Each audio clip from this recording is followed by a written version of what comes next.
Hello everyone. अभी मैंने maths strategy की वीडियो बनाई थी, तो आप सबने बोला था कि बाकी सब्जेक्ट्स की भी बनाओ। तो उसके लिए मैं अभी जीके की स्ट्रेटेजी लेके आई हूँ कि मैंने क्या किया, कैसे अपने नंबर। पिछली बार मेरे CHSL में 11.5 थे, CGL में 12.5 थे, और उससे इस बार चाहे सिलेक्शन पोस्ट का एग्ज़ाम हो, चाहे CGL का एग्ज़ाम हो, मीन्स 4 एग्ज़ाम हो गए, चारों के अंदर मेरे 25 अबव मार्क्स ही हैं।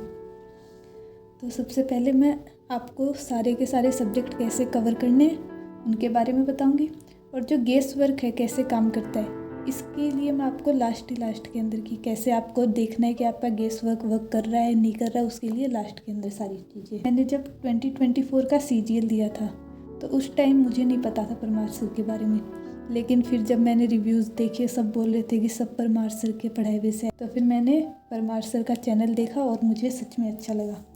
तो फिर सबसे पहले मैंने उनसे हिस्ट्री कवर की थी, और हिस्ट्री के अंदर उस टाइम पे मैंने 1 शॉट लेक्चर किया था।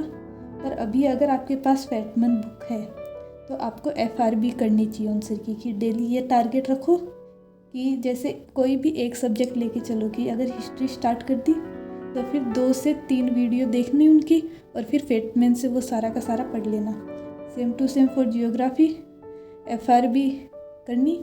फिर उसके बाद में जैसे जियोग्राफी के कुछ टॉपिक हैं कि नेशनल पार्क कहाँ सिचुएटेड हैं, माउंटेन्स कहाँ हैं, तो उनके लिए आप नवीन सर को फॉलो कर सकते हो, क्योंकि वो बहुत सी चीज़ें अच्छी अच्छी ट्रिक से बताते हैं, तो वो सारी याद हो जाती है। तो उन सब चीज़ों के लिए आप अगर नवीन सर RWA के टीचर हैं उनकी वीडियो देख लोगे तो ये ज़्यादा सही रहेगा।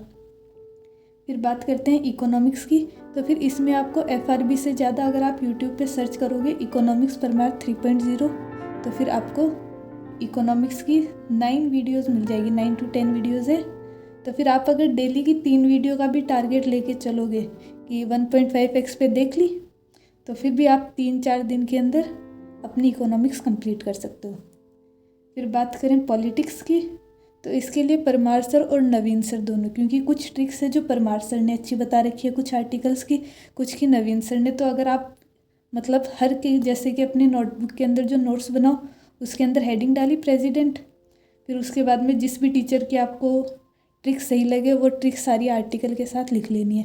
तो ऐसे जो आर्टिकल्स वगैरह हैं उनके अगर आप अपने नोट्स विथ ट्रिक्स की अलग बना के रख लोगे तो आपको रिवाइज़ करने में ज़्यादा प्रॉब्लम नहीं होगी।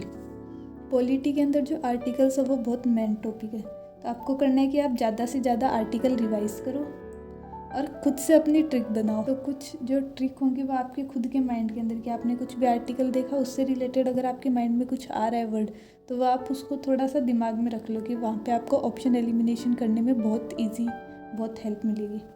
फिर स्टैटिक जीके के लिए आप परमार सर के पास मत जाना, परमार सर से स्टैटिक जीके रहने देना, नवीन सर को फॉलो करना, उनकी कोई भी प्लेलिस्ट ले लेना।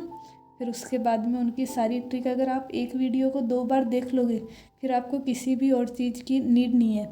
आपके माइंड में ज़रूर ये रह सकता है कि यार पता नहीं याद हुई है नहीं हुई, लेकिन जब आप क्वेश्चन सॉल्व करने बैठोगे तो आप इजीली ऑप्शन एलिमिनेट कर ले जाओगे।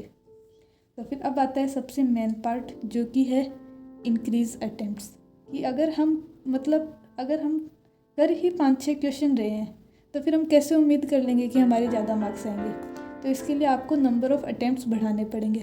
अगर आपको एग्ज़ाम में कुछ आ रहा है नहीं आ रहा, अगर आप पढ़ के गए हो तो 7-8 क्वेश्चन तो इजीली ऐसे होंगे जो आएंगे ही आएंगे आपको।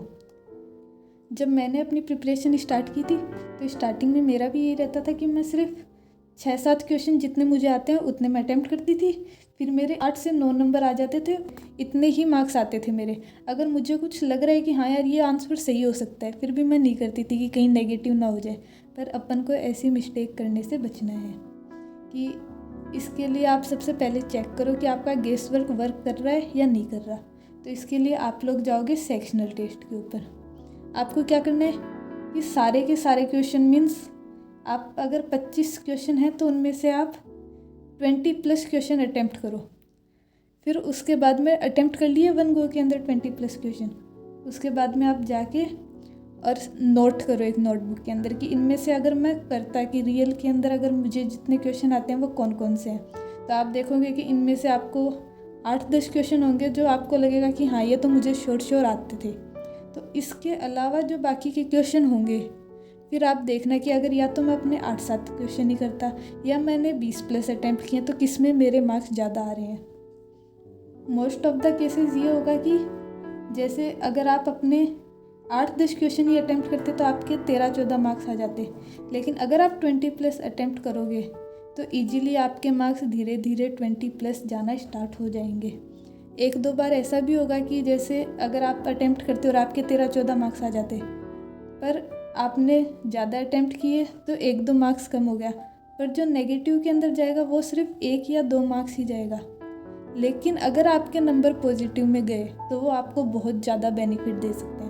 और जैसे कि अभी एडीक्यूटी पैटर्न के अंदर कुछ भी ऐसे वो अपनी तरफ से उठा के पूछ रहे हैं कि जो अपन ने पढ़ा है वो चीज़ें नहीं आ रही है, तो इस केस के अंदर ये ट्रिक बहुत बेनिफिशियल है कि आपको नंबर ऑफ़ अटैम्प्ट इंक्रीज़ करने ही पड़ेंगे।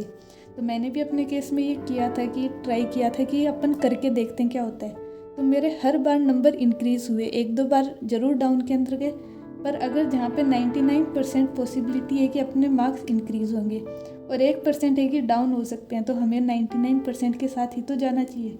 तो फिर इसलिए अपने नंबर ऑफ़ अटैम्प्ट्स इंक्रीज़ करो और ये सारे सोर्सेज फॉलो करो। परमार सर को, कुछ नवीन सर की वीडियोस भी काफ़ी हैं, और जो स्टैटिक जीके है वो सिर्फ नवीन सर से करना, ठीक है, दैट्स ऑल। और करंट अफेयर्स, तो करंट अफेयर्स को आपको अभी बिल्कुल नहीं करना है। जब आपका कोई भी एग्ज़ाम हो उसके 5-6 दिन पहले बस इतना ही करना है कि कोई भी इम्पोर्टेंट अपॉइंटमेंट्स हो गए। अफेयर्स के लिए एक क्रेजी जीके ट्रिक नाम से एक चैनल है, तो फिर आप इसको फॉलो कर लेना, और वो भी सिर्फ लास्ट के 5-6 दिन के लिए ही, कि आपको वहाँ पे अलग से मिल जाएंगे कि जैसे अपॉइंटमेंट्स हो गई, इम्पोर्टेंट अपॉइंटमेंट्स, और साइंस वगैरह, नोबेल प्राइज़, स्पोर्ट्स। तो फिर वैसी चीज़ें जो आपको लगता है इंपॉर्टेंट है कि अपने स्पोर्ट्स अपॉइंटमेंट ये चीज़ें ज़्यादा आ रही हैं, तो सिर्फ वही क्वेश्चन वही टॉपिक करने हैं। पूरी साल भर हमें करंट अफेयर्स नहीं पढ़ना है। That's all for today. और अभी नेक्स्ट वीडियो में वोकैब से रिलेटेड कि कैसे आप ब्लैक बुक से और अदर सोर्सेज फॉलो करके कैसे आप अपनी वोकैब को स्ट्रॉन्ग कर सकते हैं, उसके लिए लेके आऊँगी। और अगर आपको वीडियो अच्छी लगी तो लाइक, सब्सक्राइब और शेयर कर देना। Thank you.